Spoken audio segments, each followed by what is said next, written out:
Hello, good afternoon. I just checking, are all of you able to see the screen? You must be seeing a question over here, but that's okay. I just wanted to make sure that we have something. Let me just see if there is a way, because I don't want to distract you. This is not the question that we're going to be looking at. So let me probably just go to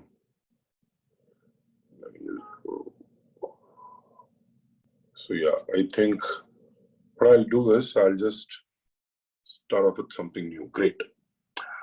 All right, so I just wanted to have a session where I'm going to give a recap on CR. So before we get started, I just wanted to kind of understand. Why don't you just go ahead and type into the chat window? So you see a chat window. So first, you can just give me a brief, background of what is it that you have done so far in CR. Were you able to see the videos? Have you solved, the questions? If you can just give me a small background of what you have done so far, it'll just help me set some context to today's session. Okay, so Mayank completed the videos. All right. So great. So what I would like to also do is, you see this Q&A box. So what you can do is you can go ahead and use that Q&A box to, let me know what are the, specific questions you have with regards to critical reasoning, correct? What I will try to do is I will try to get to the questions by the end of today's session. Okay, so before I get case, so just as an example, when you say Mayank, for example, when you say paradox type questions, just saying that would not help, because what I'm expecting now is, since you have gone through it and since I expect a slightly more thought through question. See, the quality of your question will tell me the way you're thinking, correct? So it's very important. I want you to pay attention to what you are asking, right? So many a times what happens is, the moment you formulate the question a lot clearer in your head, sometimes the answers also would become a lot easier. So Mayank, go ahead and, try to, make it more specific. But others, I see Akshara, Arnav, Harsh, Manojit, Mayank, Rajat, Sharat, Sibi, and Raghu. Okay, so why don't you just go ahead and write in the chat window. Okay, let's do this. Let's go ahead and say hi. Okay, that's, if you were to meet me in real life, I would assume that you would say hi to me. So let's say hi on the chat window so that I know that all of you are not. Hi Arnav. Hi Shweta. Hi Sharat. Hi Sibi. Great. Hi Rajat.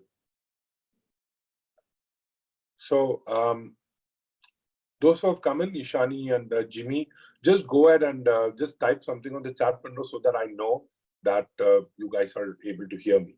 All right, great. So my first question was, I hope that you have done, the videos and you have kind of consumed that part of the content, correct? So what I'm going to do today's session, okay, as I did with sentence correction also, okay, so Harsh, if this is your first session, whatever I'm going to say, maybe you're not able to get, the right context to it, because this is ideally meant for people who have already completed seeing the CR videos. Okay, this is only critical reasoning. Critical reasoning videos, if you have seen it, if you have done that part of the course, this is where I want to kind of, have a chat and, talk to you about what you should be doing further. So same thing, Manojit, the context may be lost, but for the others, I hope you are able to kind of, get the context. So if you've seen the video, this session would be more useful in that sense. But even if it's your first session, it's okay. Just hang out and see if you're able to kind of grasp, whatever I'm going to be saying, right? So let me just get started with, explaining what I feel about critical reasoning, right? So, if you see, there are a bunch of question types, this, that. So, let's just zoom out, correct? So, let's just look at what does CR test you on. Okay, what does it test us on? Now, one thing that, I've seen when students tend to look at CR, they tend to look at it in one of two ways. Okay, so the first way they look at it is they look at it as something where you can apply some process, you can go through a certain steps. There is some kind of theory that you might have read, something that says, if X causes Y, or Y doesn't cause X. You learn some kind of theory like that. So all of this is what is required to solve CR questions. Like, there is some magic pill, there is a way, there is a structure, there is a process to solving CR questions, right? That's what some people believe. And then on the other hand, what I feel is there are others who believe that a lot of it is, intuitive, correct? A lot of it is something that should, occur to us as, common sense, correct? What happens for people who are in this category is they tend to look at CR in a completely different light. For them, critical reasoning means it's like, a sense, like you should read the stimulus, you get a sense, use your logic. I've had students, say this to others, right? I've heard it saying, oh, CR, don't worry, it's all logic here. If you use logic, you'll be able to solve CR, correct? Now, which of these two approaches do you think is right? So there's a question for all of you. So I'll call this approach A and I'll call this approach B. So which approach do you think is the correct approach? Go ahead and, okay, so Rajit says it's A. Ishani says B, A, B. Okay, Nilesh says mix of A and B. Sharat also says combination. And that's really the right answer. It's a mix of both, correct? It's a mix of having, a particular orientation, knowing what needs to be done, but at the same time, it's also something where you have to use some amount of what I would say as commonsensical data, correct? So what happens is, when you look at a question, right, the way I would approach CR is, when you look at a question, there are certain things that should, come to you very automatically. For example, the first thing that I mentioned is, focus on the question. So this actually, the reason why, I say this should be a step one is because when you understand the task that is expected of you, whether you are expected to strengthen the argument, weaken the argument, whether it's a paradox question, whatever the question be, right? Very important for you to understand the task, right? So in this step, you're really setting an orientation of what you think, right, should be your approach. The second part is, which is basically step two, it is, reading the stimulus, right? So reading the stimulus is something which, according to me, is, the way I look at it is, it's like reading a problem in quant, correct? Look at a DS question, right? So CR to that, to some extent is similar to a DS question, right? So when you see a DS question, any math question, what do? You kind of process it slowly and you have to read and make sense. I don't think there is really any art to it. It's just that you have to, over a period of time with practice, you should be able to develop a sense of what the stimulus says. Now, if you remember what I told, which is step 3, correct?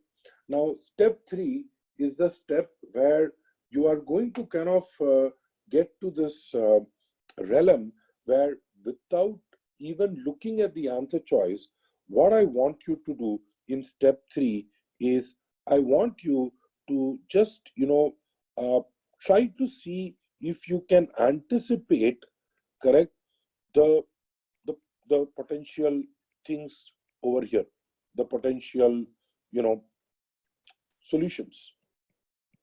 This, according to me, falls in this realm of, intuition and common sense.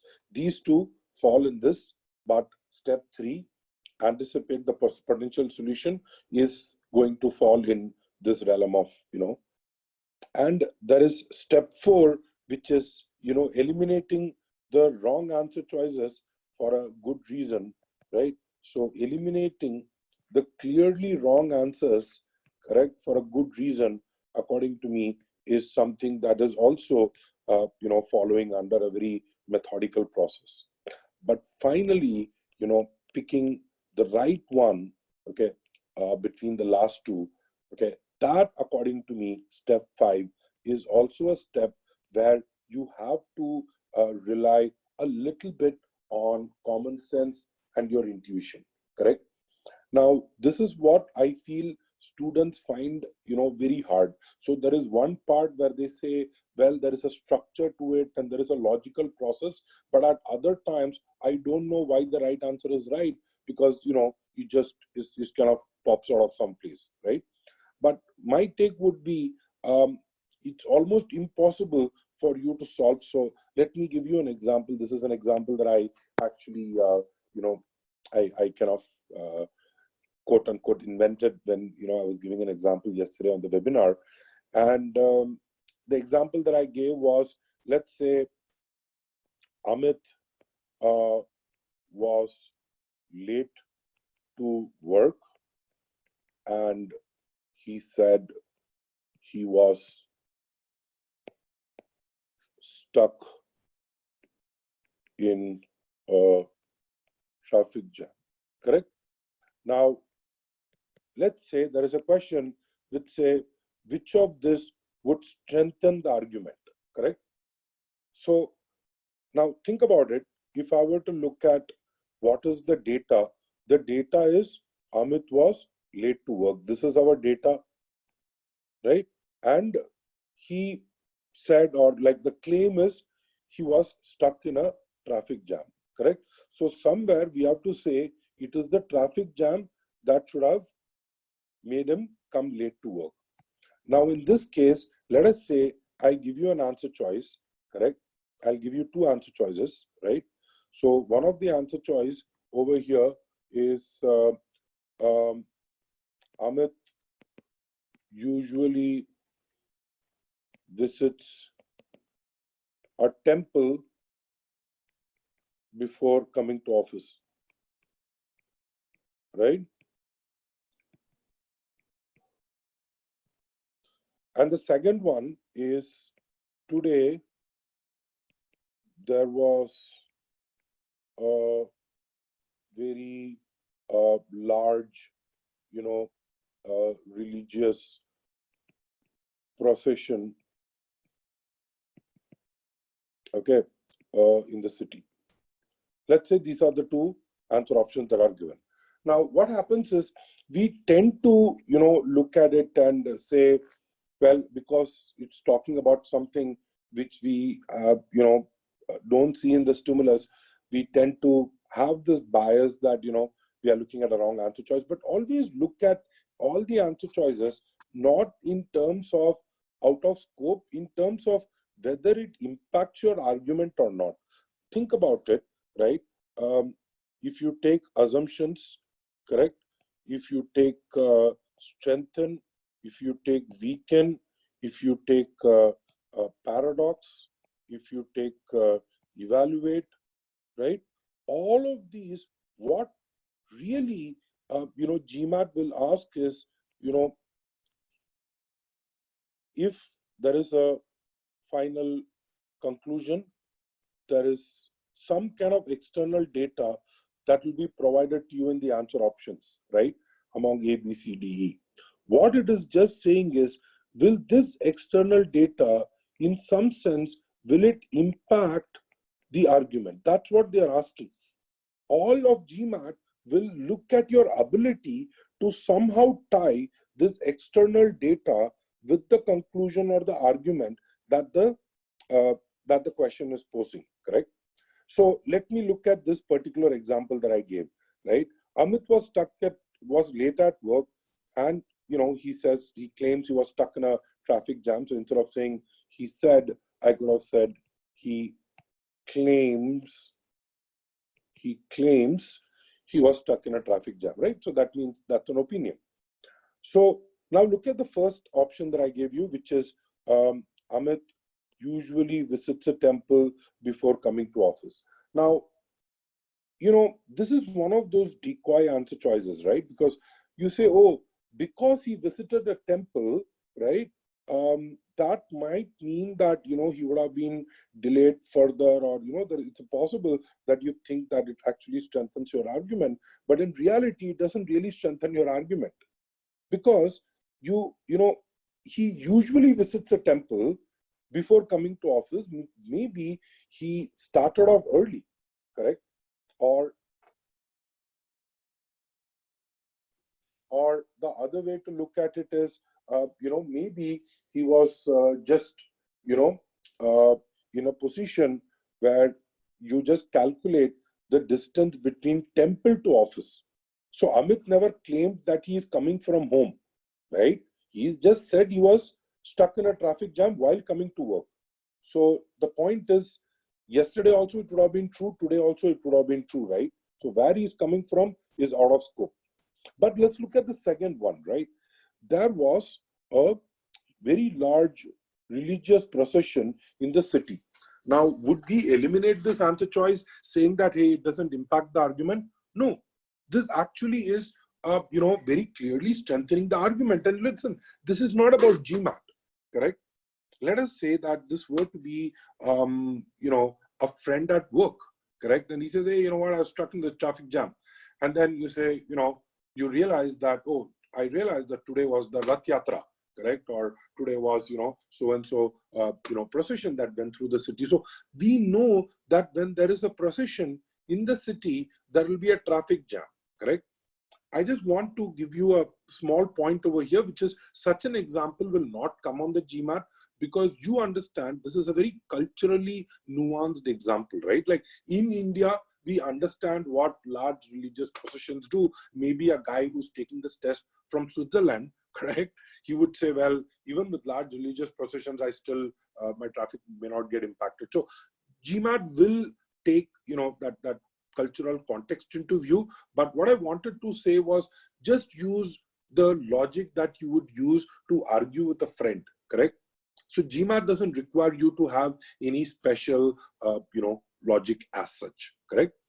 So those are the 5 steps. I just want to go back. So this is how. So if you see, there is some amount of structure to it, but then there is also the part where it's, the intuitive thing, right? So my ability to connect the fact that religious processions would cause traffic jam is where my intuition will come into play. All right. Now, look at the question types. So we have, the first type, which is the assumption-based questions, correct? So we have find the assumption, right? We have strengthen, we have weaken, we have evaluate, correct? So any questions on this? Let me just check the Q&A box.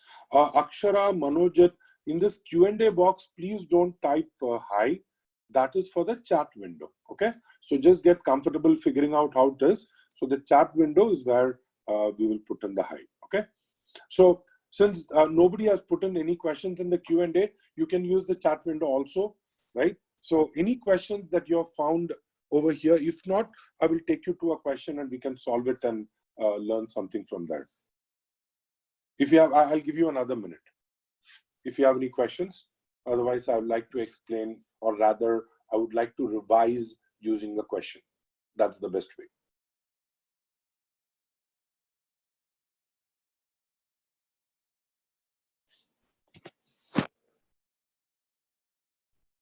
Yeah, go ahead.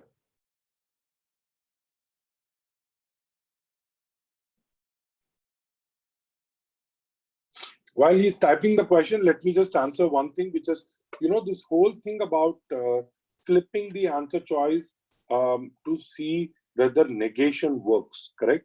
Now, one thing that I would like to warn you about negation is what happens a lot of times is if you have an irrelevant answer choice, if you're going to negate it, you're going to invariably end up getting a equally irrelevant answer choice, right? Like negating something irrelevant will give you something irrelevant. And that's the kind of realm that, you can get into when you go for negation for all the answer options, correct? So my suggestion is use negation, but the way I would use negation is if I have done one of two things, okay? A, I am between the last two answer choices and I'm not very sure which one is the right one. I might want to see if I can apply negation to what I have with me, correct? So it acts as a litmus test. The second scenario that I would use negation would be when I actually get to the right answer choice, but I have a fear that maybe this is not the right answer option. I'm not very convinced, correct? In either of these two cases, you can use negation, correct? But please don't go and use negation, like for all the answer options, okay?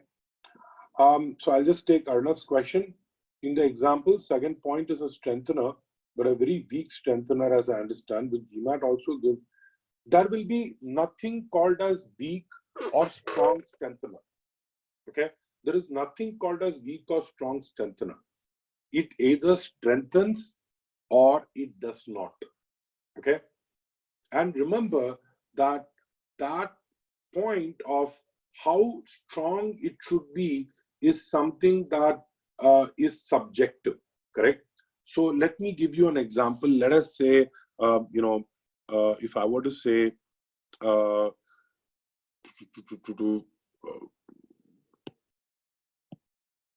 if I were to say,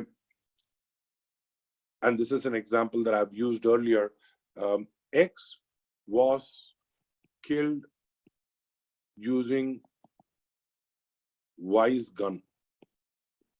Okay, X was killed using Y's gun. So if that is the case, right, this is data, correct? This is data. Let's say the opinion that I bring out is therefore Y killed X, right? So let's say this is what I end up saying, right? Now, going to what Arnav is asking and in general, right? So let's look at it. So I give you something which is, let me give you, the gun was with Y the whole time. Okay. And the second answer option is Y was not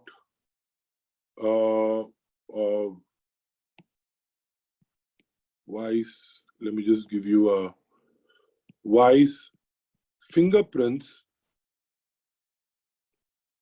were found on the gun. Correct? Now, the thing is, see, both of them are, valid strengthened answers, right? So this also strengthens, this also strengthens. The gun was with Y the whole time. So if the gun was with Y the whole time, correct? Remember, it strengthens the argument. Is it still possible that Y killed X? No. You could always argue that though the gun was with Y, but someone else, used it, but it was not Y who used it. Maybe X used it on himself, correct? And if you say Y's fingerprints were found on the gun. Again, from that point, yes, it was his fingerprints, but it may happen that, after the, murder, it was given to him, and, he got his fingerprints on it. So my point is, we don't want to get into that realm, right?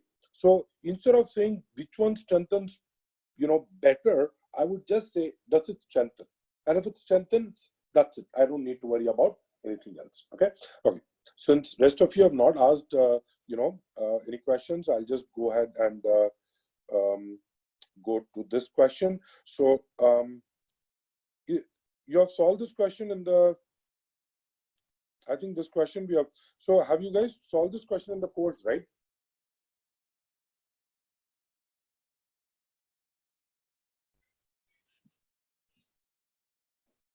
Can someone put in the chat window? Yes, you have, right? So let me pick one more.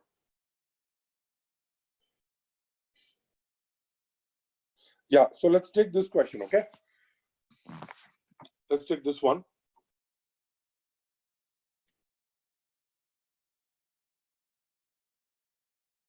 And I will answer Manojit's question and Nilesh's question.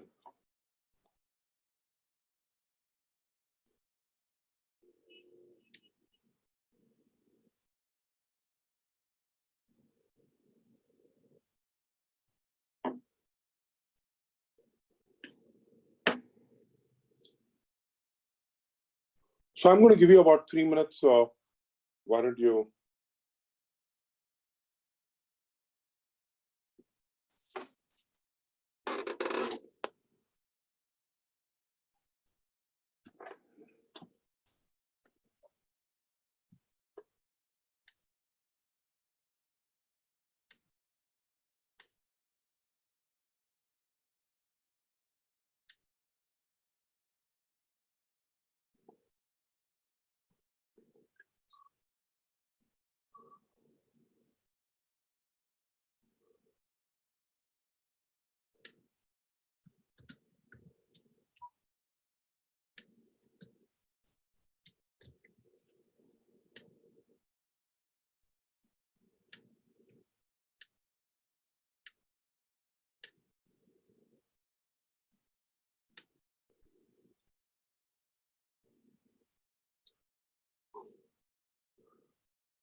All right, so let's just go ahead and put in your answers over here.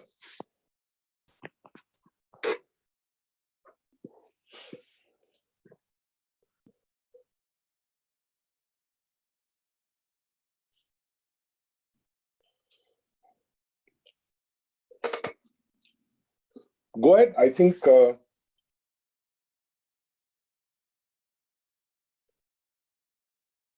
I gave you a good 4 minutes, so I think that's there. So please go ahead. If you're not being able to mark it, then I want to make sure that you're going ahead and making an educated guess. Please don't not answer questions while you're coming in for these sessions. It'll just benefit yourself. It'll benefit others, right? Because what I'll also do is I'll also try to show the results, and I'll try to show what others have chosen, so you also get a good sense, right? So if you participate, you will see more reflective results, correct? So first of all, let's try to understand what makes this question kind of confusing or tough. So it says some airlines allegedly reduce fares on certain routes to a level at which they lose money in order to drive competition of those routes. Data or opinion? So just go ahead and type on the chat window over here, okay? So data or opinion, first sentence, this one.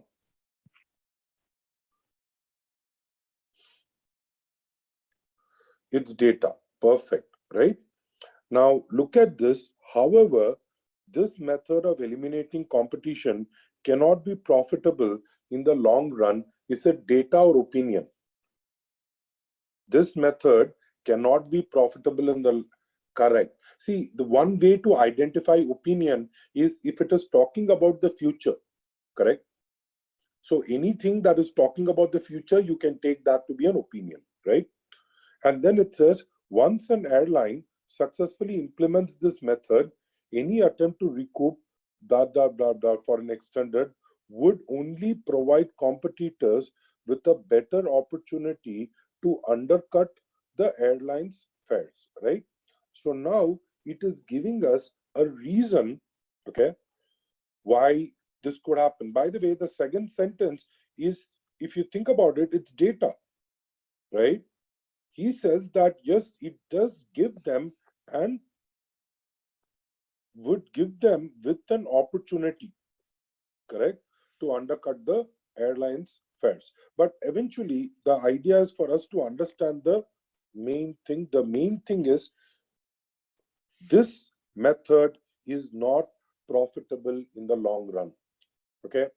When you are focusing on the stimulus, make sure that you zero in on the conclusion and you are able to kind of understand what is the task. So we are expected to weaken this. We are expected to show that this method is actually a viable method. This method of eliminating competition can be profitable. By the way, have you heard of this term predatory pricing? Have you heard of this term? Predatory pricing. So when is that given? When which companies are accused of having predatory pricing? The car rentals, right? Uber, Amazon, right?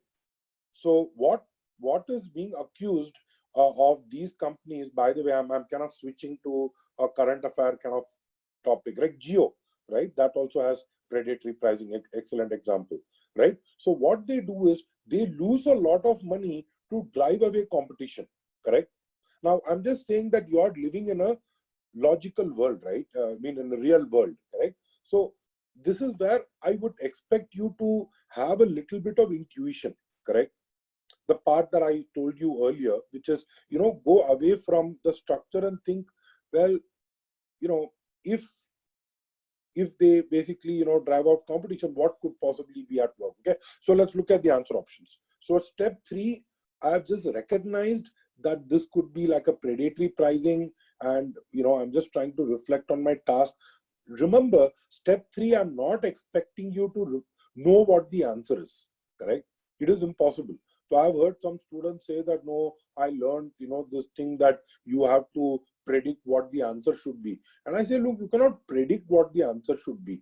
You should anticipate what your role is going to be, correct? That's the reason for you to pause, because between reading the stimulus and getting to the answer choice, I think it's just that pause that we need to give ourselves to mentally kind of tell, okay, what is it that I need to do? What is it that I need to find out? Okay.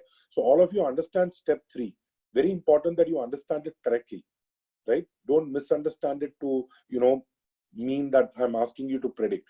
You have got this. Okay. Now let's look at answer option A. In some countries, it is not illegal for a company to drive away competitors by selling a product below cost. Yeah, I mean, the whole argument is talking about countries where it is probably legal, right? Because it is already happening, correct? So, where it is not legal, this is where you need to apply scope. So, our argument very clearly is in countries where such a thing is legal. If such a thing were not to be legal, then I don't know, because I don't have data on that. This is why A actually is out of scope, right? Because it is talking about countries where it is not illegal, right? So, okay, you know what? I'm just going to rephrase what I said. Okay, I actually said this is wrong, but let me just rephrase what I said. Correct? It says it is not illegal. Correct? Which means it is legal. Correct? So what answer option A is saying is, in some countries it is legal for a company to. So the above argument is based on that assumption. Correct? It is based on the assumption that it's legal. Because if it is not legal, then very clearly it would not be in scope for the reason that I mentioned earlier. Correct? So this is not weakening the argument. In fact, I would say if this had been an assumption question, this is actually a good assumption to make. Correct? So A for alpha goes off, doesn't weaken my argument. B says airline executives generally believe that a company that once underpriced its fares. So a couple of things over here, right? Whenever on the GMAT, you have something like this, generally believe, correct? So this means that this statement, correct? When I say company that once underpriced, blah, blah, you can take that to be the truth, right? So you can take, so a lot of times what happens is we see this, right? If true, correct? So what I'm trying to say is, don't worry, don't say, oh, how do I know what airlines executives, who are they? They are executives, how senior, junior. So don't worry about that. Let's assume this is true. That a company that once underpriced its fares to drive away competitors is very likely to do so again if new competitors emerge. Great. So, I probably want to hold on. Let me look at C. As part of promotions designed to attract new customers, airlines sometimes reduce their ticket prices to below an economically sustainable level. Correct. So, yeah, that's true, what they do, right? But isn't this something that is already mentioned in the argument in so many ways? Yeah, right? It's already mentioned. So, the point is, answer option C is not weakening, it's not giving us any new information. Remember this, if for any strength and weaken answer choice, it has to provide us with some new information, correct? It cannot just restate what is probably already given to us in the argument. Like I said, we are assuming that it's legal. We are assuming that, this is happening, correct? So C goes on.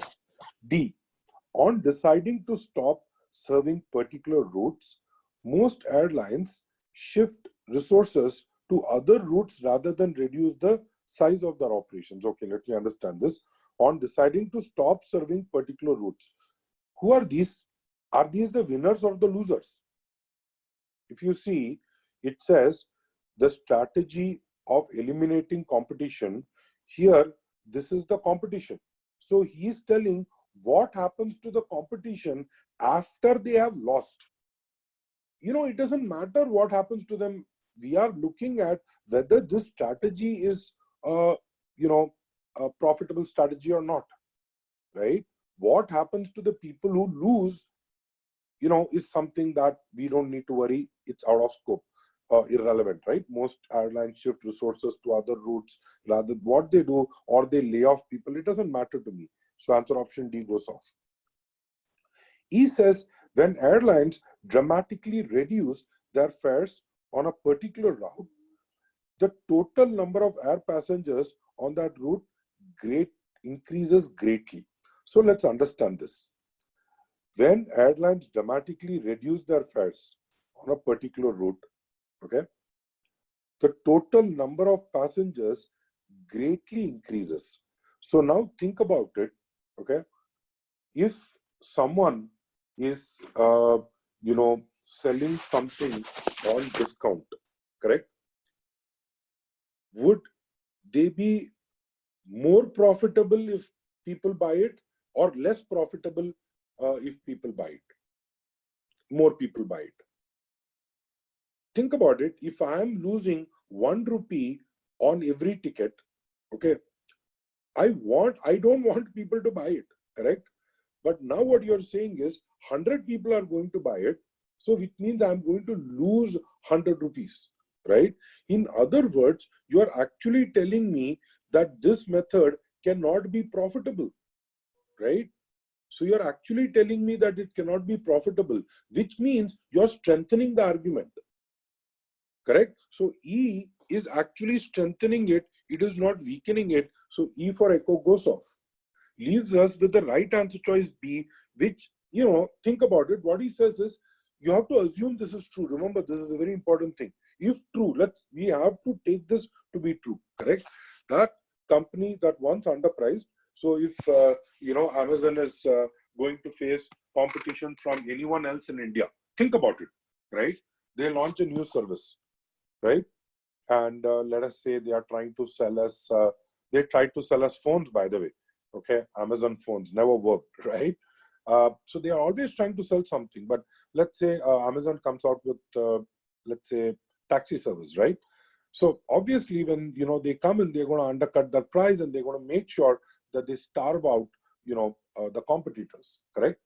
So that's really what answer option B is saying. And the beauty of such questions is, what I also wanted to say was, this is where you are actually on the edge of using structure. If you see, I went about in a very structured way, correct? But at the same time, I also looked at each answer option, and I was flexible enough to kind of ask myself whether it's impacting the argument, right? Rather than just looking at words and saying, they are out of scope. And in some cases where it might have looked, inside the scope, I've actually, argued why it's actually out of scope. Any questions?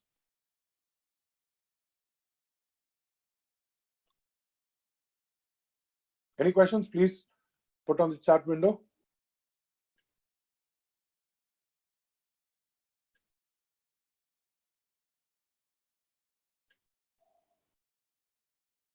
All right, if not, so I just need to make sure that all of you understood this. Okay, so in fact, why don't you just go ahead and say understood, so that I at least know that you're hearing what I'm saying. Okay, that is good. Great. Thank you.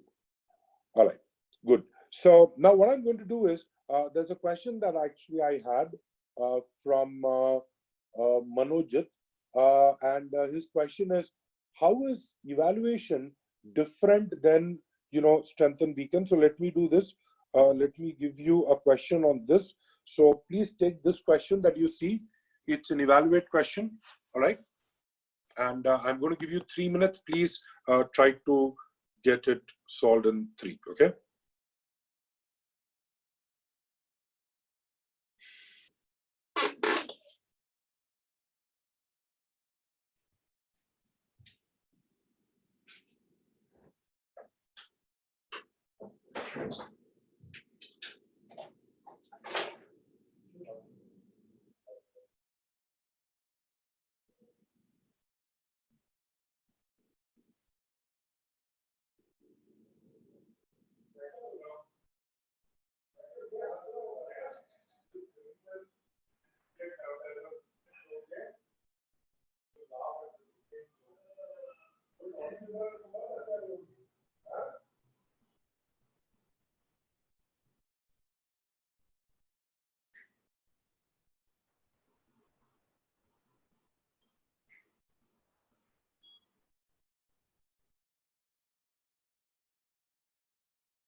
All right. So let's have a poll now.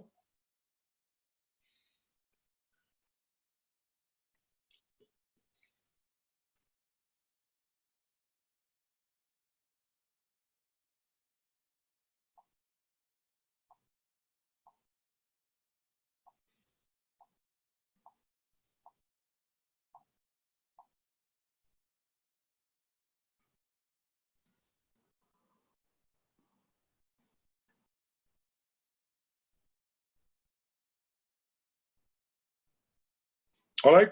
So I'm going to end the poll now. So let's see. I see overwhelming majority, which is answer option C. So wonderful, correct. So now there are one of two things that can happen.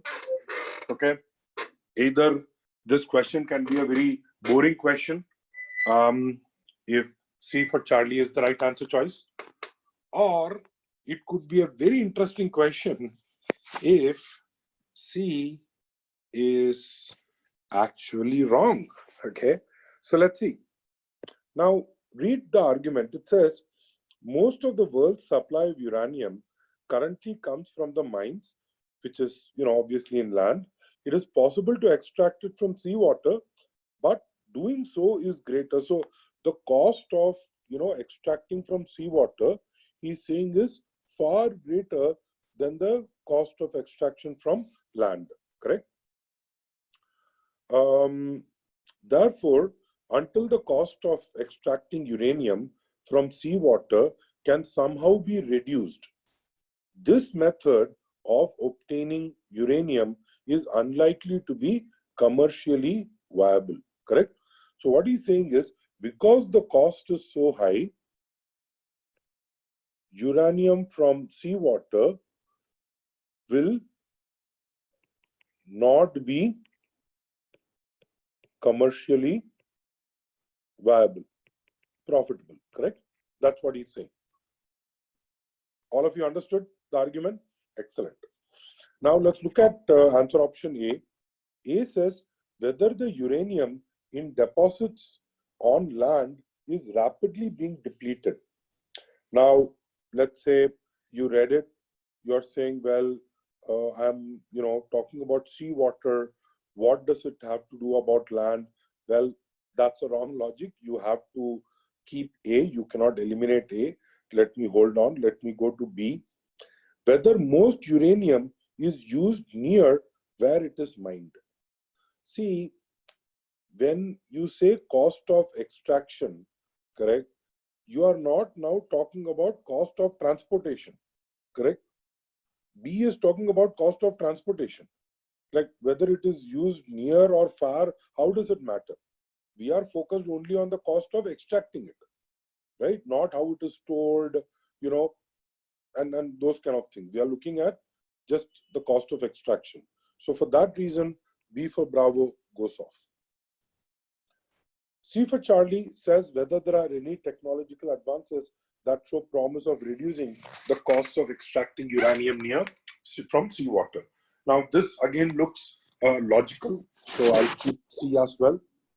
D says whether the total amount of uranium in seawater is significantly greater than the total amount of uranium on land. So when you have such a question, just look at it. Let's assume this were to be true. Yes, there is a lot more uranium in seawater than on land, but guess what? It is still, the cost of extracting is very high, hence we will not be able to tap into it, correct? And let's say the answer to this question is no. Whether the total amount is significantly greater, no. It is equivalent to amount of uranium on land. Let's say that is the alternative statement. Now think about it. Even in that case, the cost of extraction is still very high, right? So it has nothing to do with the quantity of uranium, okay? So whether, so for that reason, D for Delta goes off. Now, E for Echo says whether uranium can be extracted from fresh water at a cost similar to the first of all, whenever you see these kind of words, you can evaluate also. Remember all the data points given to you, all the things that are given to you, hypothetical questions that are asked to you. Let's assume that we know the answer to it, correct? So we'll have to assume that you will have an answer to it, correct? So I'm saying that if that answer is yes or the answer is no, in answer option D, it still doesn't matter, correct? Whereas in answer option E, it's not even a question of asking it, it's asking the wrong question to begin with, right? So answer option E goes off. Now I'm left with answer option A and C. Now remember, what the question is asking is that this uranium will not be commercially viable, correct? So now I want you to think of it in this way, correct? If cost of seawater, extracting from seawater, is very high, then cost of extracting it from land, right? And that is the rationale of why it will not be commercially viable. We are looking not at the cost of the seawater. Let's assume the cost of extraction of the seawater were to remain the same. I'm trying to understand what A is saying. If cost of extraction of seawater from seawater were to be the same, even then, answer option A is telling me an additional information that could help me evaluate. It is telling me that, hey, here is one more thing that potentially I can answer for you. And that thing is, what if the cost of extraction on land goes up? Right? So we are not looking at cost of extraction of seawater going down. We are looking at cost of extraction from land going up. When will the cost of such a thing go up? When there is very less of it available, correct? So for that reason, answer option A is answering what it is. Then what is this confusion with answer option C? Many of you chose answer option C, right? But here is the deal with answer option C. Answer option C is telling me something to which I already know the answer. What answer option C is saying is whether there are any technological advances that show the promise of reducing cost of extracting uranium. So the thing is, let us say I were to answer it with a yes, correct? Yes, there are technological advances that show promise of reducing the cost of extracting uranium. Now, in that case, we know, okay, look at it over here, right? The last sentence. We know that if the cost, if there is something that happens and the cost of extracting uranium from seawater, if it gets reduced, right, then it will be commercially viable. I already know that. Answer option D is just telling me the same data. Okay, let me give you an analogy. Let me try to explain this using an analogy. Let us say the question that is being asked over here is Amit is trying to lose weight. Okay, so Amit is trying to lose weight.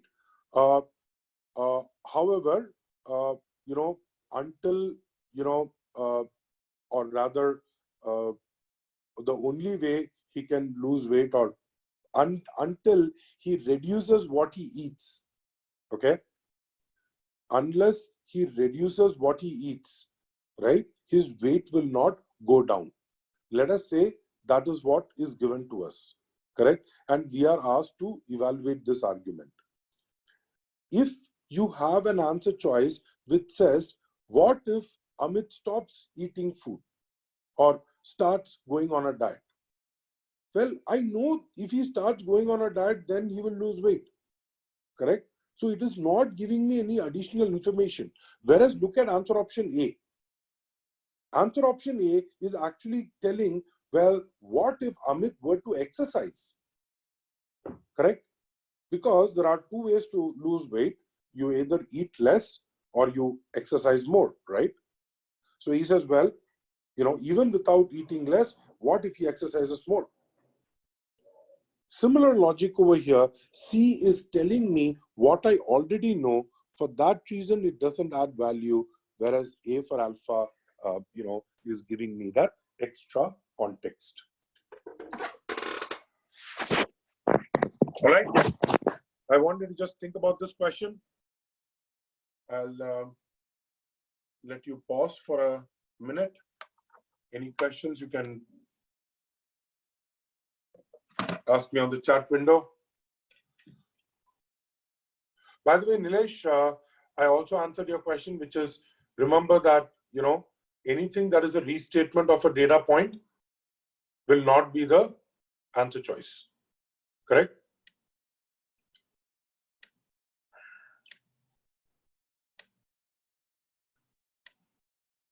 Did all of you understand this? Any questions?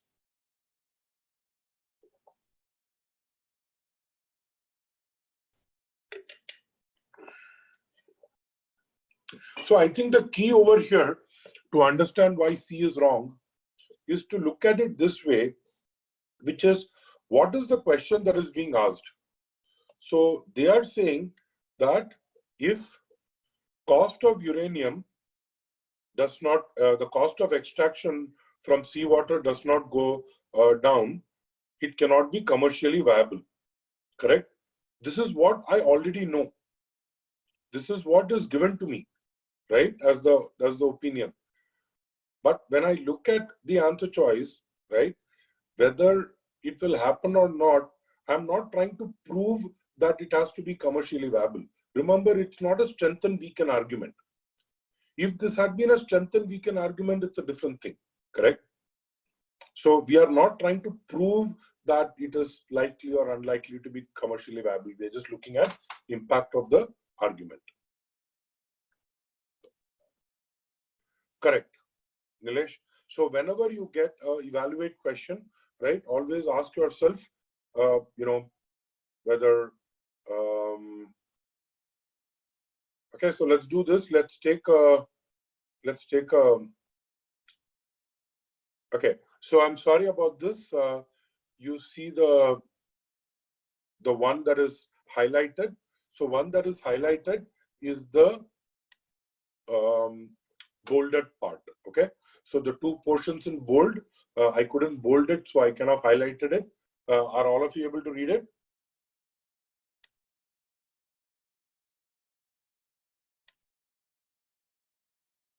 Okay, so let's take 3 minutes and solve it in 3.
All right. Go ahead and mark your answer.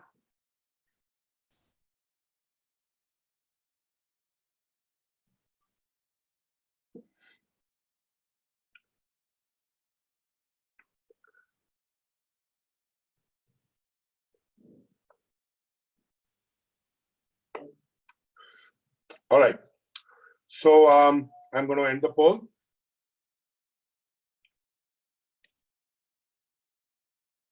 All right, great. Excellent. All 100% voted. Thank you so much. So let's see. We seem to have a clear majority with C. Okay. So first, let's understand what the argument is. So whenever I'm reading a boldface question, first thing is I don't read it as a boldface question. I just read it like an argument, right? Like my whole idea is trying to figure out what is it that this guy is saying, correct? He says in the Drindian Empire, census were conducted annually to determine the population of each village. Village census records for the last half of the 1600s are remarkably complete. Okay. This very completeness makes one point stand out. In 5 different years, villages overwhelmingly reported significant population declines. Okay. Tellingly, each of those 5 years immediately followed an increase in a certain Drindian tax. This tax which was assessed on villages was computed by the central government using the annual census figures. Okay, obviously, whenever the tax went up, the villagers had an especially powerful economic incentive to minimize the number of people they recorded, and concealing the size of a village population from government census takers would have been easy. Therefore, it is reasonable to think the reported declines did not happen. So what is the main conclusion? The reported declines did not happen, correct? And what is the first part? It says village census records stand for the last, this are remarkably complete. So this seems to be a data point, correct? So at this point, just understand, okay? First one is a data point, and the second one seems to be the conclusion. Now what I'm going to do is I'm just going to read one part of it. I'm not going to read the entire part, correct? I could read one part. Now, either I could start off with the first part or the second part, correct? The reason I would start off with the first part is sometimes in boldface questions, you will see the second part of the answer options using words like such an argument, such this. So whenever it's using such, it means it is referring to the conclusion or the claim that is mentioned in the first part of the boldface, correct? So you cannot solve the second part of the boldface in those questions, correct? But if not, you can actually start with, either end of it.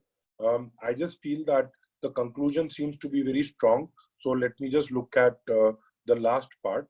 Okay, so after the semicolon, A says, second acknowledges a consideration that has used arg against the position. No, this is the position. B, consideration that has been, again, no, this is the position. C, second is that position, correct. D, As an assumption will never be given to us in a boldface question. So clearly D goes off. E, the second acknowledges a consideration that calls the assumption into question. No, it's not weakening. In fact, it is the main conclusion. You know what? C for answer. C for Charlie.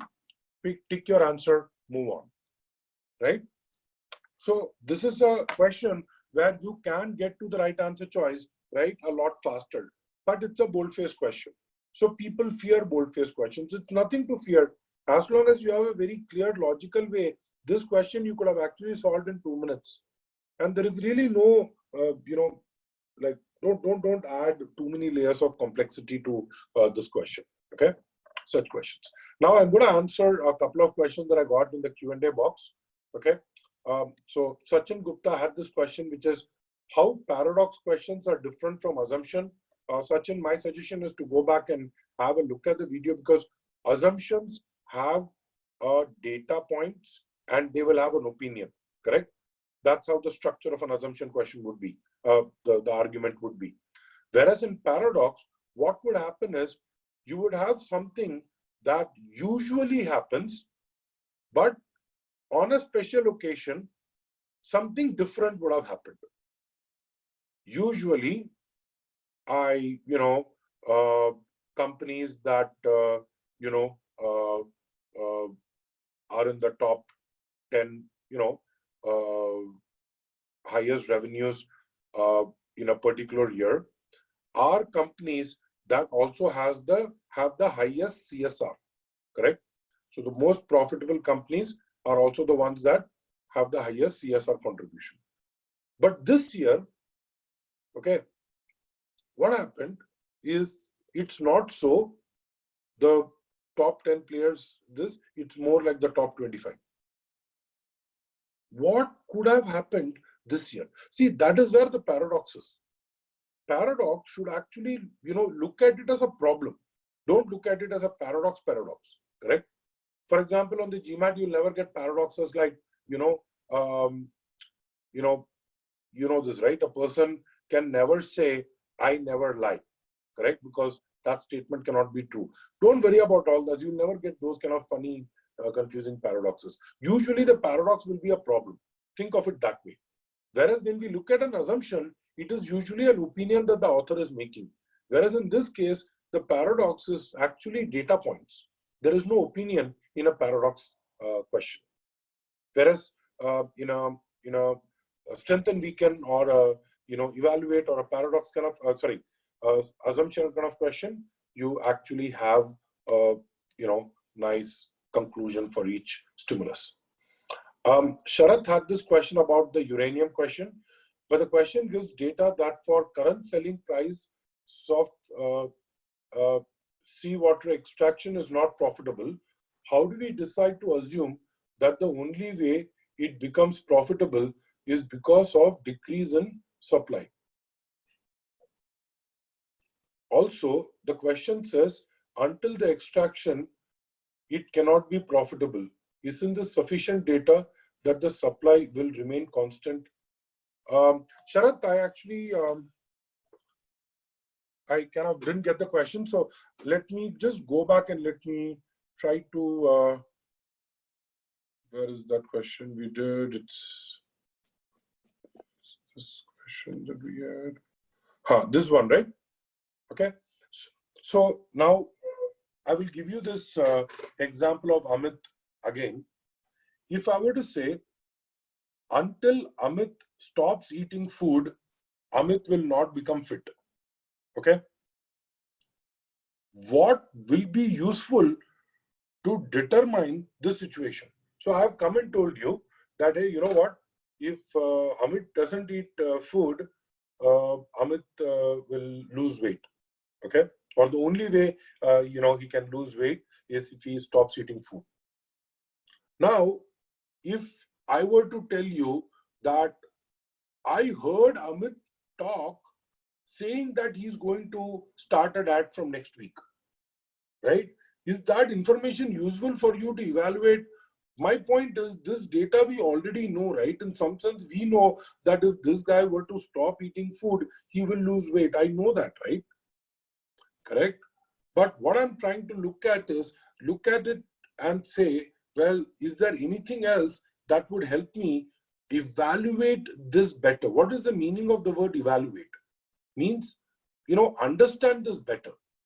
So from that perspective, answer option A helps us by giving a completely different, angle to it. So, Sharat, correct answer doesn't assume it.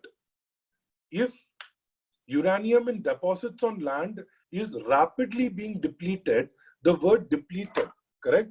So, the word depletion means reduction, right? And it's rapidly being reduced. Now, if this were to be true, correct? What does this mean? This means that it will end up having a scenario where it is not going to be in land, correct? So the cost of extraction would then perhaps be commercially viable. I don't know. It is something that could potentially strengthen. Or if it doesn't happen, then it could potentially weaken. Remember the X killing Y wala example. Just because the fingerprints are found doesn't mean that it's a guarantee. So I am not saying that just because land is the deposits in land is rapidly getting depleted, pakka it will become commercially viable. I'm not saying that. We are not trying to conclusively prove anything. But if that were to happen, it does impact the argument, right? That's what we need to look at. Got it? All right. So let's now do this. So any questions you had? I had a couple of questions I just wanted to share with you, but I also wanted to talk to you and just understand if there is anything else.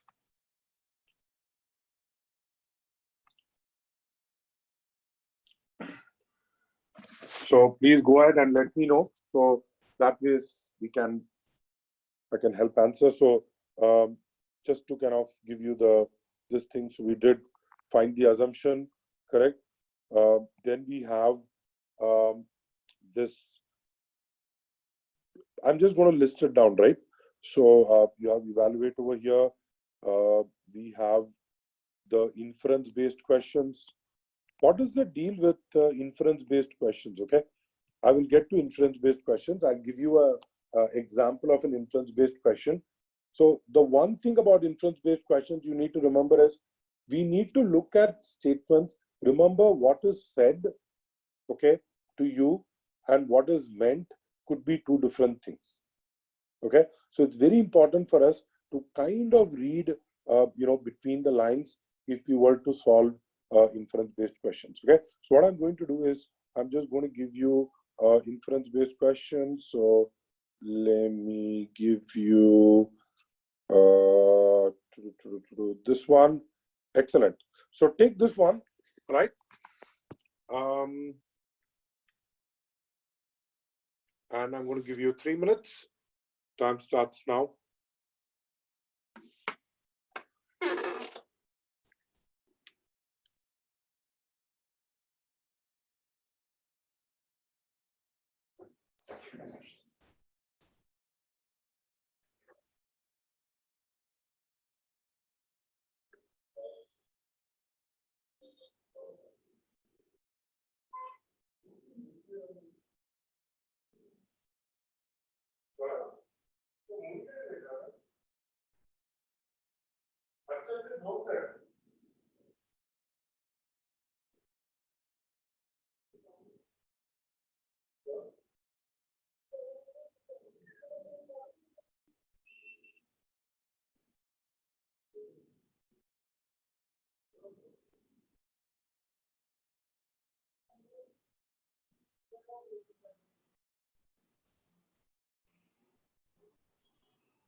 All right.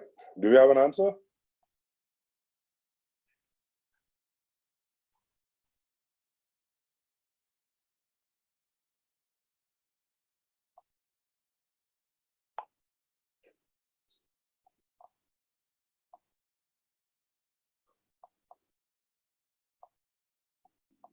All right. So why don't you just go ahead and put in your answers, and then we'll get to discussing it. Okay.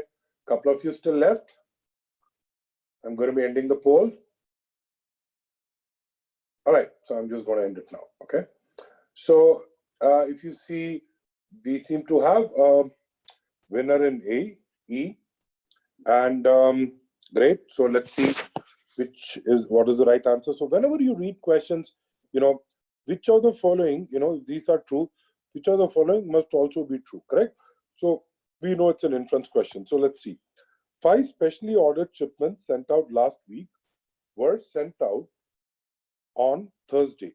Okay. So let's say Monday, Tuesday, Wednesday, Thursday, Friday, right? Let's just see.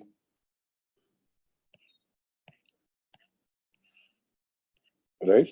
And then it was closed for the weekend. So it says it's closed for the weekend. So 5 special orders were sent out last week, sent on Thursday. 5 special ones. Okay. And then last week, all of the shipments that were sent on Friday consisted entirely of building supplies. So all was only building supplies. Okay. So that is the second thing we know. And then it says, and the shipping department then closed for the weekend. 4 shipments were sent to Truax Construction last week, only 3 of which consisted of building supplies. Now, think about it.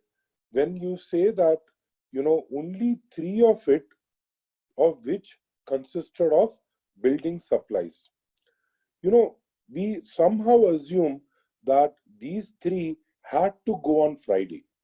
See, there is no information available about Monday or Tuesday, correct? So maybe, so he is not saying that, on Friday, so let's just read this. All the shipments that were sent out on Friday consisted entirely of building supplies, correct? Now, it doesn't mean that building supplies couldn't have gone in any other week, any other day of the week. But I know that on Friday, everything was building supplies. Okay. So A, at least one of the shipments sent to Truax Construction last week was specially ordered. Why? Because somehow you are trying to fit it on, it should have gone on Thursday. No, it should have gone on Monday, Tuesday, any day, right? So A for alpha is wrong, because not must be true. By the way, may be true. Yeah, sure. Could be true. Okay. But we need must be true, which is 100%, it has to be true. B says at least one of last week's specially ordered shipments did not consist of building supplies. Once again, specially ordered did not consist of. Why should it not consist of building supplies? So whether this specially ordered, you see this 5 on Thursday, right? Now, whether they were, they did not consist of, building supplies or not, I really don't know, right? So again, it's not something that must be true. C says at least one of the shipments sent to Truax Construction was not sent out on Thursday of last week. Was not sent out on Thursday. Why you could have sent out on Thursday, right? It says 4 shipments, 3 were building supplies. Why can't the 4th be, a special one, right? So it could be a specially ordered shipment, right? So it could have been sent out for Truax. So not true. We don't have data about it. D says at least one of the shipments that was sent out on Friday of last week was sent to Truax. Not true. Again, as I said, right? It is not true. Building supplies did not come any other day of the week. Only on Friday it came. No, it says on Friday, all the shipments that were sent were building supplies, correct? So not necessary, D goes off. He says at least one of the shipments sent to Truax Construction last week was sent out before Friday. Well, anyways, that's what we are left with, but let's look at why he is right. He says at least one of the shipments sent out last week were sent out before Friday. Why? Because out of the 4, 3 were building supplies. What can I say about the 4th one? That it was not building supply. And we know that on Friday, only building supplies went, which means the non-building supply should have gone one of the previous days of the week. That's why he bought. All right, so that's all I have as far as the questions are concerned.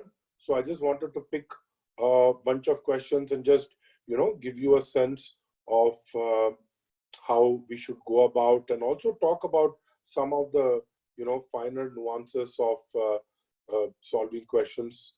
I have a question from Akshara over here. When it is asked as weakens the argument, does it mean it disapproves?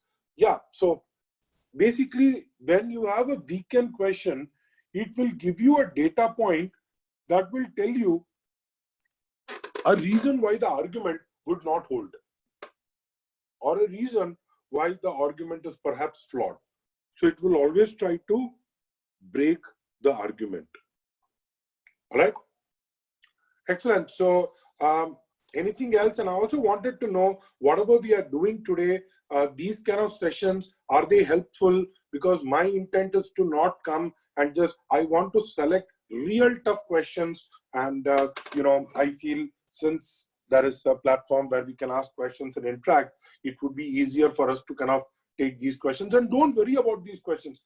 Try to understand what is it that I can learn about these questions. Because eventually on the GMAT, once you hit 700 plus, these are the kind of questions that are going to come and, really trouble you. All right. So anything on that aspect? Is the sessions, are you finding it fine, fast, too slow? Anything that I can do to tweak it from next time? All right. Great. Great. Anything else? If you want, you can just type. I'll just hang on for a couple of more minutes. And otherwise, please go back now. We will do RC the next time we chat up. So make sure you go through the RC videos and, practice from that. All right. And as I said, I'll wait. Any questions on CR? Any questions? Otherwise, also, please use this opportunity. Ask me. I'll be glad to help you.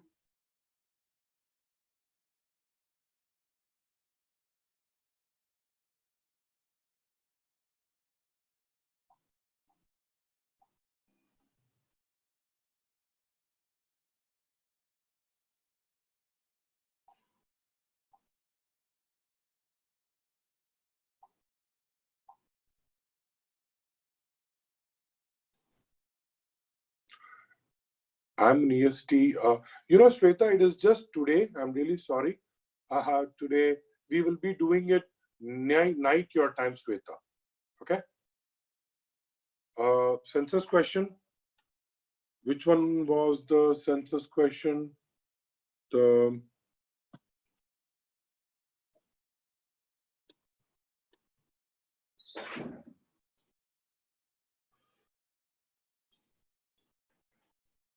Can you just tell me which one? The census? The uranium?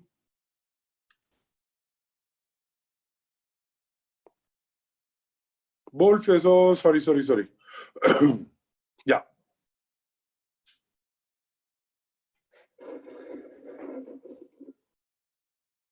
What is it that you wanted to understand?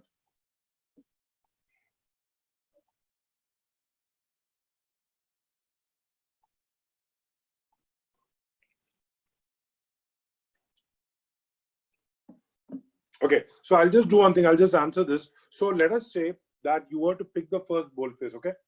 And if I were to go through this with the first boldface, Now look at it. Village census records for the last half of 1600s are remarkably complete. Is actually data that is helping us establish that it was something that they perhaps did. So I don't think it's kind of giving a context, correct? Look at answer option A. The first provides a context for the historian's argument. You know what? I wouldn't eliminate based on this. So let me hold on to A. B, by the way, I'm just explaining what will happen if I were to use the first boldface, okay? B, the first presents evidence to support the position that the historian seeks to establish. Okay, again, maybe, let me hold on to B. C also, it says the first provides a context for certain evidence that supports the position. What is the evidence that supports the position? The evidence that supports the position is the census, correct? So this is the evidence, and this is merely giving the context. It is saying it's complete, but the actual evidence is the census data, correct? That supports the position that the historian seeks to establish. As I said, it's kind of giving that background. So D says, first is a position for which the historian argues. I would have just rejected answer option D at this point, correct? E says, first is an assumption that the moment you see the word assumption, you know something that is bolded cannot be an assumption. E goes off. So if I had used just the first part, I would have not been able to eliminate A, B, C. I would have been able to eliminate only D and D. And then in the second part, I would have actually read and I would have realized why A and B are wrong, leaving me with the right answer choice, C. All right. So, so did you understand why C is right? Like I gave you the flow. Evaluation questions can be seen as strengthening. No, Raghu, can strengthen or weaken. Okay, it will just give you a thing that could see. It's like this, right? Let's say I take the same example of X killing Y, right? Using Y is done. Now let us say if I were to give you data which says Y had a ticket that showed that he was not in the city the same day. Now we know that it's an alibi, right? Like, but if we did have a ticket, okay, which showed that he was traveling, he was out, very clearly will weaken the argument, correct? That Y did not kill X. So the question in evaluate will be posed this way: whether Y actually had a ticket to go outside. So in that case, what we do, evaluate it this way. Let us assume he were to travel. Yes, he was traveling. Well, it is going to weaken the argument. Or look at it. No, he was not traveling, which means he was actually present in the city when the crime happened. Is it going to strengthen? Yes, it is going to strengthen. So when we take any whether question, yes will strengthen, no will weaken, or yes will weaken, no will strengthen. All right. Okay. All right. So thank you very much for joining, staying up here. And let's as I said last time also, please go ahead and let us know. Nilesh, sorry about what? Go ahead, ask a question, it's fine. No problem, go ahead.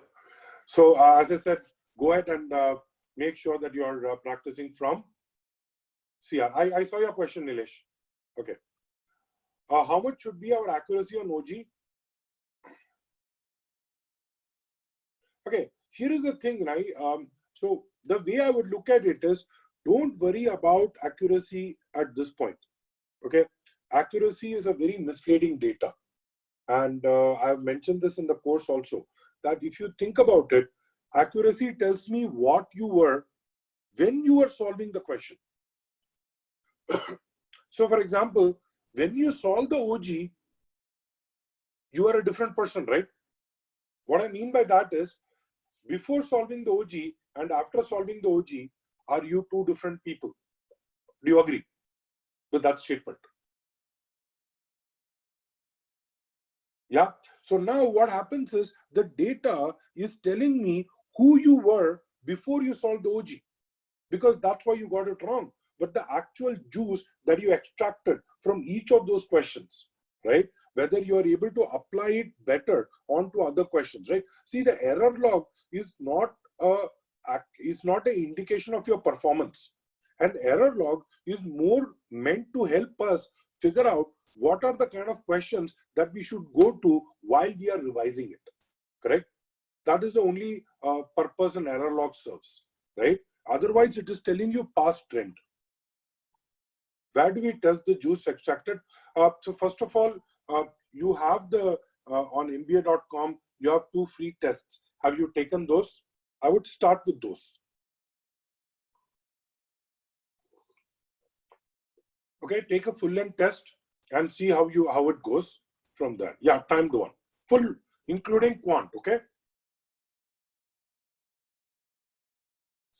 take the whole thing, not the sectional one, the full length on MBA.com. Yeah. All right. Excellent. So thanks a lot, guys. I hope to see you soon, and keep preparing. And goodbye to you. I'll just stop this.